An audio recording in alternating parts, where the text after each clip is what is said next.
syempre. Siya yung hindi ko pa excited ako magkaroon kami ng eksena ni Alden, syempre. Siya yung hindi ko pa talaga nakaka-eksena, lalo na sa mga ganitong mga drama, ganun. Nakatrabaho siya sa mga variety shows, pero ayun, siguro yun, excited ako doon. Paghahanda ko yung eksena na yun. Excited ako magkaroon kami ng eksena ni Alden. Welcome back, mga kaaldap. Ito na naman po ang inyong lingkod, si Mr. Destiny. At magbibigay po tayo ng pinakamainit na update po ngayon sa social media. Ito po yung sinasabi ko na tinutukoy ni Alden Richards na makakasama nga po niya ang isang bigating aktor na walang iba kundi si Dennis Trillo. Well, hindi naman lingid sa inyong kaalaman na hiyan lang po ang hindi nakatrabaho ni Alden Richards simula po nung pumasok siya sa showbiz. Di po ba? Si Dingdong Dantes nakatrabaho na rin niya ni Alden Richards, si Marian Rivera. Maliban nga lang po daw talaga kay Dingdong Dantes, kay Dennis Trillo.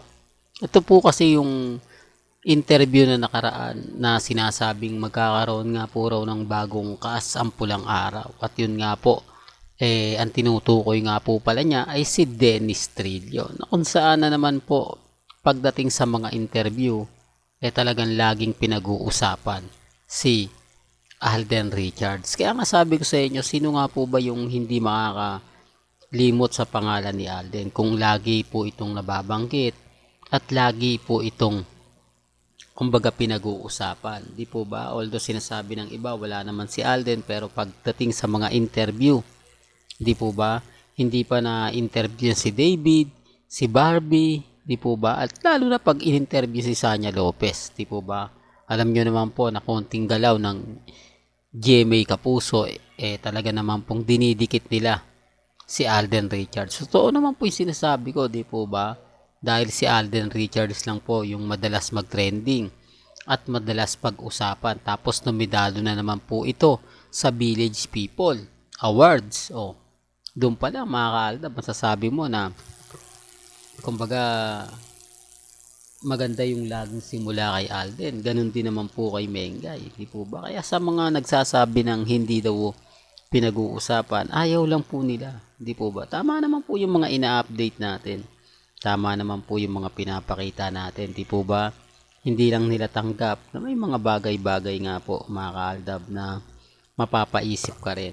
Po ba? Sabi ko nga po sa inyo, dito po sa channel ni Mr. Destiny, napakaraming mga ganap, napakaraming update na talagang mapapaisip ka rin, di po ba? Hindi man ngayon, hindi man bukas, hindi man sa makalawa, di po ba?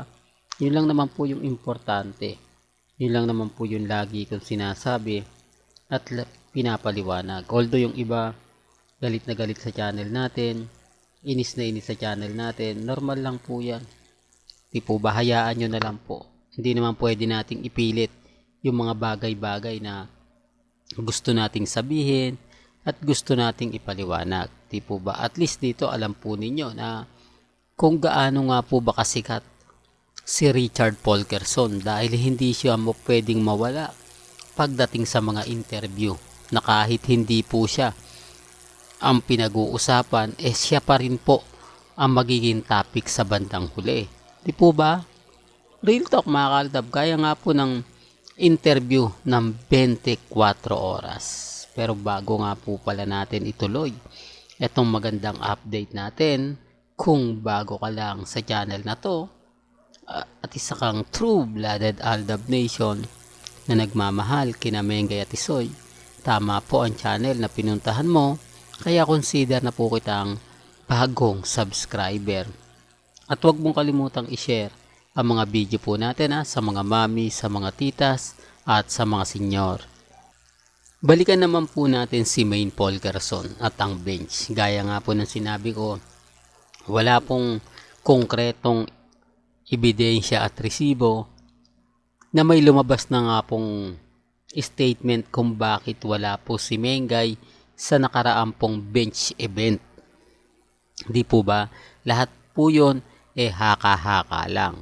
Lahat po yun kumbaga, ano lang, di po ba? Walang katotohanan. Sabi ko nga po sa inyo, mga kaaldab, may mga bagay-bagay po na mahirap nga po talagang ipaliwanag. May mga bagay-bagay po na talagang mapapaisip naman po kayo. Sa dami kasi ng ebidensya at resibo, mga kaaldab, na magpapatunay nga po kung ano nga po ba meron sila Mengay at si Richard Paul Carason. Marami ngayon nagtatanong sa atin, mga kaaldab, talagang pinupush po ang Lenten special ng TV5 o ng Eat Bulaga. Oo, mga kaaldab, kasi sa totoo lang po, TV5 wala naman po silang may palalabas na kumbaga pang Lenten talaga. Bukod lang po sa TVJ. Kaya nga po full support sila. Kaya nga po after 4 years gumawa ang TVJ ng malalenten o yung tipong mas matindi o mas masabi natin na iiyak ka at talagang bubuhos ng pagmamahal, simpatya. Di po ba? Kaya nga po ng kay Mengay, Love Your Neighbor, na kung saan naman po talagang magtataka po kayo, di po ba? Na-bypass nga po yung kay Bossing. Pero gaya ng sinabi ko, mga kaaldab, main Paul Carason yan eh.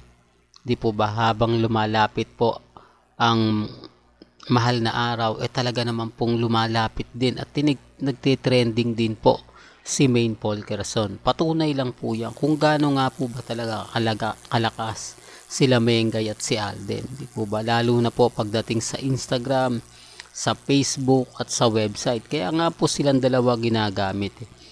Kaya kita nyo naman po yung mga nangyayari, mga nagaganap, di po ba? Tapos sasabihin nila, hindi Mr. Destiny, fake news ka, walang ganyan, walang ganito, di po ba? Ngayon wala naman po kasi silang pwedeng ipagmalaki kay Mr. Destiny. Wala silang pwedeng isampal sa akin. Kasi wala naman pong update si Maine eh. Wala naman pong ganap, di po ba? Na kung saan dati-rate ang sasaya ng Armin. Ngayon, wala na. Nagmistulang ano na sila. Maraming bagman ang lumalabas ngayon sa account ni Congressman pero wala na nagsishare eh. Wala nang may gustong tumingin. Paano mo nga naman kasi titignan? Kung sa palagay mo, nililinlang ka lang.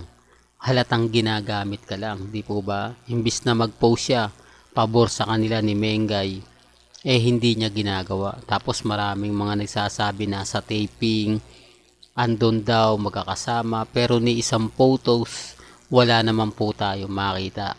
Ultimo post ni Judy Ann Santos, hindi po natin nakikita. Hindi po ba?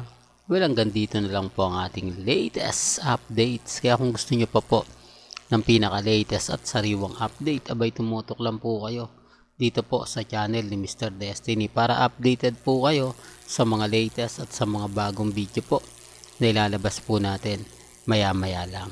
Hanggang sa muli, salamat po sa panonood at pakikinig.